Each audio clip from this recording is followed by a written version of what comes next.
Assalamualaikum warahmatullahi wabarakatuh. Perkenalkan, nama saya Muhammad Fardun Yasid, kelas PPA 3B. Saya di sini akan menjelaskan tentang nahwu bagi pemula. Yang pertama yaitu tulisan yang paling kecil, yaitu namanya huruf.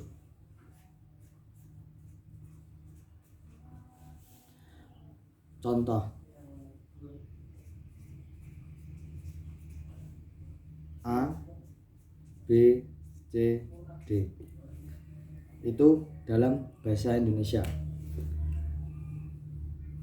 Terus dalam bahasa Arab itu namanya huruf. Contohnya huruf yaitu alif, ba, ta, sa, jim. Itu namanya huruf dalam bahasa Arab. Kemudian di atas huruf atau derajatnya di atas huruf, yaitu namanya dalam bahasa Indonesia menyebutnya dengan kata. Kata, apa itu kata? Kata adalah susunan dari beberapa huruf yang mempunyai arti. Contoh, saya menulis S, A, Y, A. Saya jadikan satu jadi saya. Itu namanya kata. Terus saya menulis lagi M, A, K, A, N. Nah, itu saya jadikan satu menjadi makan. Terus saya menulis lagi R, O, T, I. Saya jadikan satu menjadi roti. Itu kata, ada maknanya. Dalam bahasa Arab itu namanya kalimat. Jadi kalimat itu contohnya alif, nun, hamzah, alif, hamzah, nun, alif. Saya jadikan satu menjadi ana. Terus saya mencontohkan lagi hamzah, kaf, lam. Itu namanya kalimat. Di atas kata dalam bahasa Indonesia itu ada yang namanya kalimat. Jadi kalimat itu apa? Susunan dari beberapa huruf yang dijadikan satu. Contohnya saya makan roti. Itu namanya kalimat. Dalam bahasa Arab itu ada yang mengatakan kalam, ada yang mengatakan kalim, ada yang mengatakan qaul. Metode ini adalah untuk menganalisa atau mendeteksi tulisan Arab yang namanya kalimat. Itu pendahuluan dari bahasa Arab. Sekarang setelah murid mengetahui bentuk tulisan, sekarang naik poin yang inti, yaitu kalimat. Jadi kalimat itu ada tiga. Yang pertama isim, yang kedua fi'il, yang ketiga huruf. Murid dikasih tahu suatu gambaran bahwasanya tulisan dalam Al-Quran di dunia, di Quran khususnya, itu ratusan ribu. Kalau di dunia itu ada jutaan ribu. Berarti jutaan ribu itu jumlah kalimat. Saya mencontohkan ada tulisan Arab Alhamdulillahirabbil alamin. Ini kita deteksi dulu. Alhamdulillah ini namanya kalimah. Lillahi ini namanya kalimah. Rabbi ini namanya kalimah. Al-alamina ini namanya juga kalimah. Padahal tulisan Arab apapun namanya kalimah itu kalau tidak isim, fi'il, ya huruf. Jumlah kalimah jutaan ribu pasti ada tiga. Gak isim, fi'il, ya huruf. Jadi kalimah alhamdulillah harus jawab oleh murid kalau tidak isim, fi'il, huruf. Lillahi kalau tidak isim, fi'il, ya huruf, dan seterusnya. Itu selamanya. Sekarang setelah murid sudah tahu jumlah kalimat ada tiga, yang tadi isim, fi'il, huruf. Sekarang bagaimana saya mengetahui lafaz alhamdulillah itu isim, fi'il, atau huruf, lillahi itu isim atau huruf? Makanya akan saya ulas satu persatunya bagaimana cara mendeteksi isim itu, mendeteksi itu kalimat isim, fi'il, atau huruf. Yang pertama cara mengetahui isim. Jadi cara mengetahui isim itu dengan dua cara. Mengetahui artinya, kalau memang artinya itu kok menunjukkan suatu kata benda atau suatu kata sifat, pasti itu dikatakan isim. Jadi isim itu kalau tahu artinya itu menunjukkan benda atau menunjukkan suatu sifat, pasti isim. Yang kedua cara mengetahui fi'il. Satu, mengetahui artinya, kalau memang artinya menunjukkan suatu kata kerja, itu pasti fi'il. Saya contohkan kepada Anda, duduk itu isim atau huruf? Murid akan menjawab fi'il karena artinya kerja. Saya contohkan lagi pada tulisan Arab, mim sin jin dal, masjidun. Ini tulisan Arab. Kalau tulisan Arab harus dijawab lafat mim sin jin dal. Ini isim, fi'il atau huruf? Murid pasti akan menjawab isim. Kenapa kok isim? Karena artinya menunjukkan suatu benda. Saya contohkan lagi, ada tulisan Arab mim dal ro sim ta, artinya madrasatun. Itu isim, fi'il atau huruf? Murid pasti akan menjawab isim. Kenapa kok isim? Karena artinya menunjukkan kata benda. Contoh lagi, Allahu Akbar.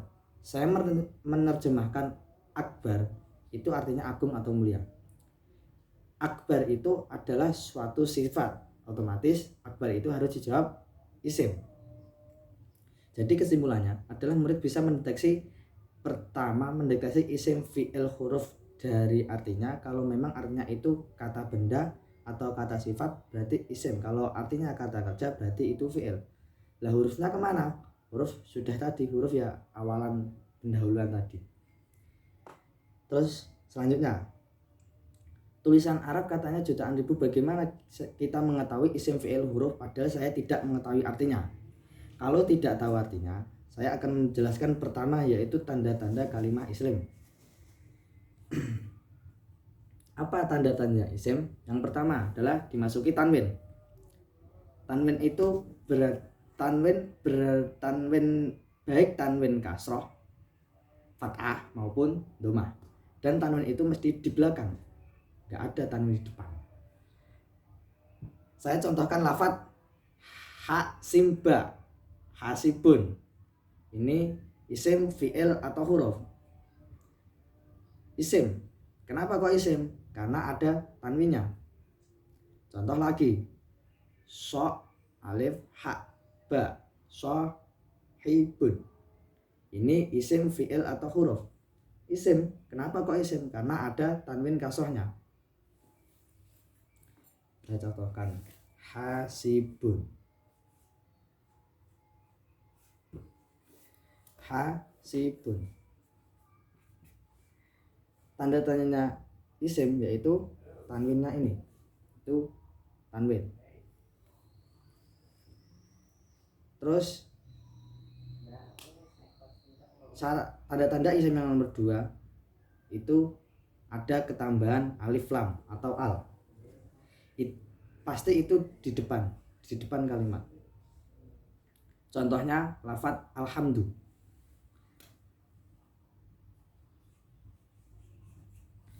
Alhamdu ini kalimat apa? Jawab kalimat isim. Kenapa kok isim? Karena didahului dengan alif lam. Terus lafadz ar-rahim. Ar-rahim ini kenapa kok disebut isim? Karena didahului dengan a. Sudah jelas? Oke. Yang nomor 3 yaitu dimasuki huruf jar. Apa saja itu huruf jar? Huruf jar yaitu yang pertama adalah min, yang kedua adalah ila, yang ketiga adalah an, yang keempat adalah ala, yang kelima adalah fi, yang keenam adalah ruba, yang ketujuh adalah ba, yang 8 kaf, lam. Saya contohkan huruf jar itu zahaba zaitun ila suq. Dan posisinya jar itu mesti di depan kalimat. Contohnya zahaba zaitun ila suq. Zahaba zaitun ila suq.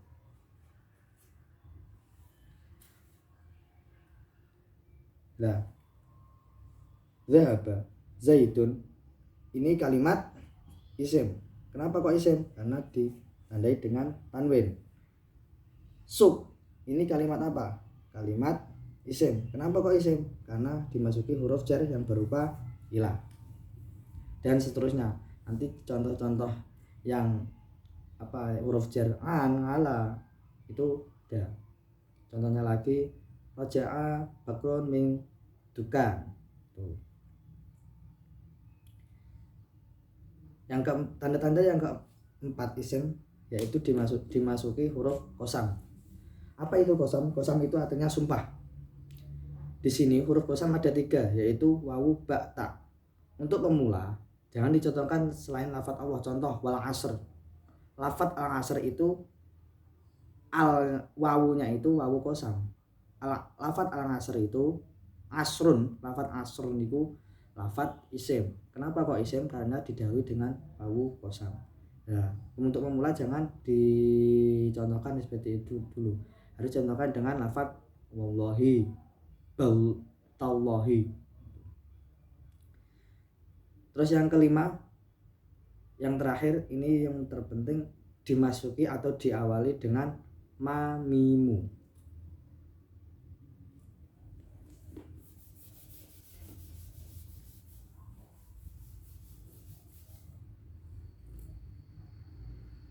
Fa'ala yaf'ulu fa'lan wa maf'alan fa huwa fa'ilun wa dzaka maf'ulun uf'ul la taf'ul maf'alun maf'alun maf'alun. Bahwasanya fa'ala yaf'ulu fa'lan ini adalah dalam bahasa pramuka adalah kata sandi. Dalam bahasa komputer adalah password. Karena apa? Fa'ala itu adalah hitungan hanya ada 3. Yang pertama itu adalah fa fi'il, yang kedua adalah ain fi'il, yang ketiga adalah lam fi'il. Artinya tulisan Arab di dunia pasti ada 3 dasar. Contohnya memukul, doroba. Nah, doroba itu dipaskan dengan fa fi'il, ro-nya itu dengan ain fi'il, ba-nya itu dengan lam fi'il. Contohnya lagi, duduk, jalasa.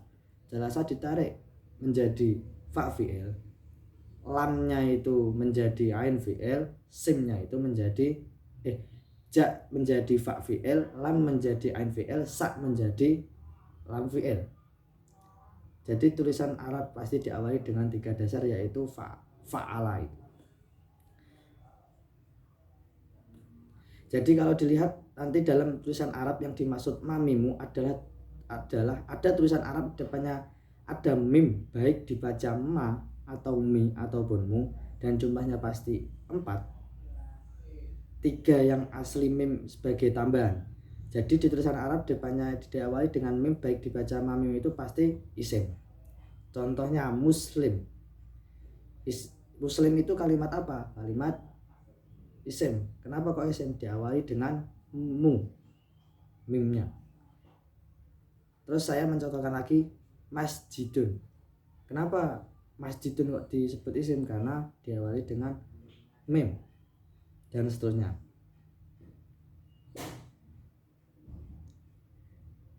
Terus saya beri tambahan sedikit tentang pengenalan. Kalau ada tulisan Arab di depannya yang kasih mif'alun menunjukkan suatu alat. Contohnya roha. Roha artinya angin. Coba ditambahi dengan mirwahun, menjadi artinya alat angin. Alat angin itu apa? Yaitu kipas angin. Di dalam bahasa Arab ada huruf tak seperti tak marbutoh kalau nyebutnya. Tak itu sebagai tambahan, bukan huruf asli. Contohnya satoro, artinya pinggir. Coba ditambahi mi yang tadi, bunyinya menjadi mistorun. Ditambahi dengan tak yang tadi menjadi mistorotun.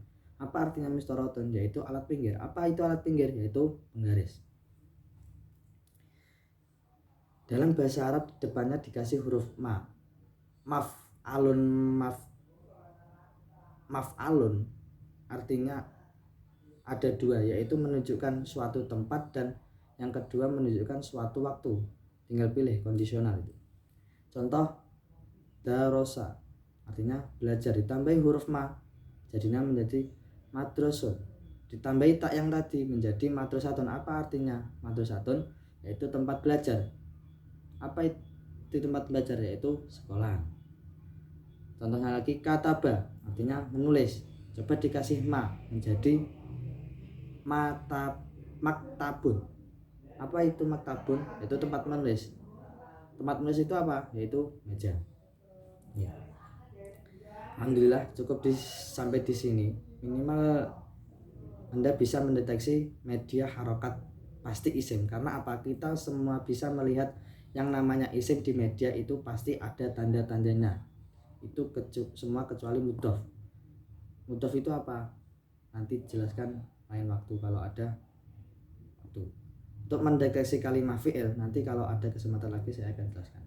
Cukup sekian dulu dari saya. Apabila ada kesalahan dari penjelasan saya mohon dimaklumi dan dimaafkan. Mari kita akhiri dengan membaca khotamul majlis. Alhamdulillah.